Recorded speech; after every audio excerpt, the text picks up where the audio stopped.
lebih sekitar 20,1 juta barel per day. Jadi Selat Hormuz itu supply global itu 20,1 juta barel per day. Di mana 20,1 juta barel per day itu termasuk di dalamnya adalah Indonesia melakukan impor crude dari Middle East yang melewati Selat Hormuz.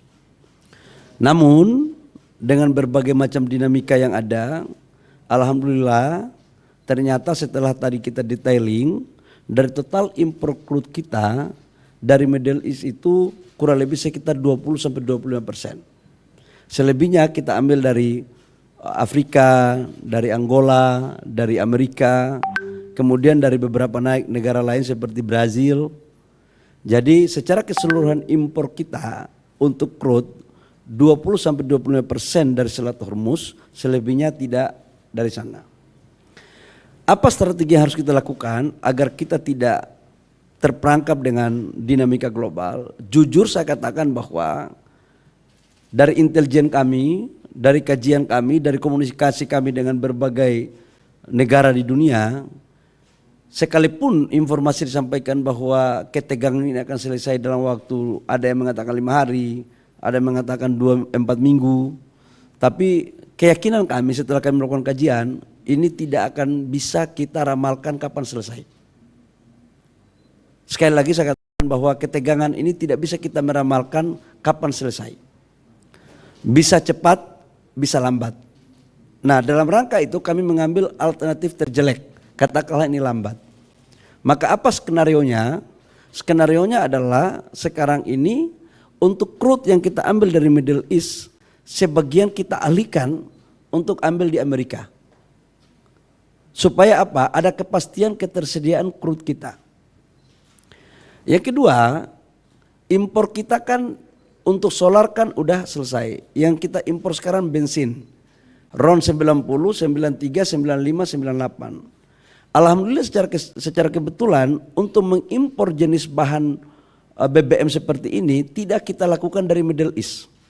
Tapi kita lakukan dari negara-negara di luar Middle East, termasuk dalamnya adalah Asia Tenggara.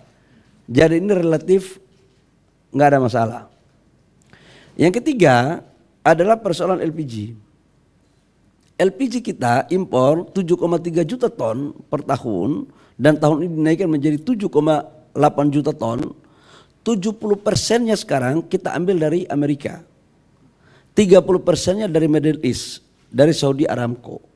Kita tahu bahwa dari informasi dinamika ketegangan di Timur Tengah juga terkait dengan Saudi Aramco, itu juga kena kemarin dinamika di sana.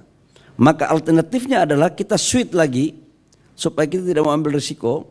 Sebagiannya kita switch lagi untuk kita belanja di negara yang tidak ada kaitannya dengan Selat Hormuz. Yang keempat adalah pasti dampaknya kepada persoalan harga. Kita tahu bahwa di dalam APBN kita harga ICP itu $70 per barel. Dan sekarang sudah naik menjadi 78 sampai $80 per barel. Ini yang akan kita harus hati-hati, ini berdampak pada kenaikan subsidi yang akan ditanggung oleh negara. Tapi di sisi lain dengan kenaikan harga ICP itu juga negara mendapatkan pendapatan. Karena kan kita berkontribusikan kurang lebih sekitar 600.000 barel sampai 600.000 lebih barel per day. Nah, selisih ini yang sedang kita hitung. Arahan Bapak Presiden kepada kami adalah kita harus sangat berhati-hati untuk menghitung semuanya dengan tetap memastikan ketersediaan BBM dalam negeri untuk memberikan kepastian kepada pelayanan kepada masyarakat kita. Khusus untuk menyangkut dengan persiapan hari raya, Hari Raya Idul Fitri, bulan puasa, alhamdulillah teman-teman, saya menyampaikan bahwa untuk stok BBM kita, crude, BBM, LPG, itu semua rata-rata di atas standar minimum nasional.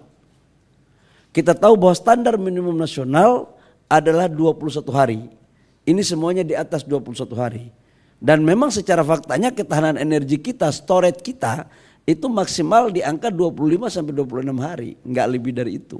Makanya sekarang pemerintah lagi sedang berusaha untuk membangun storage yang kapasitasnya bisa sampai dengan 3 bulan.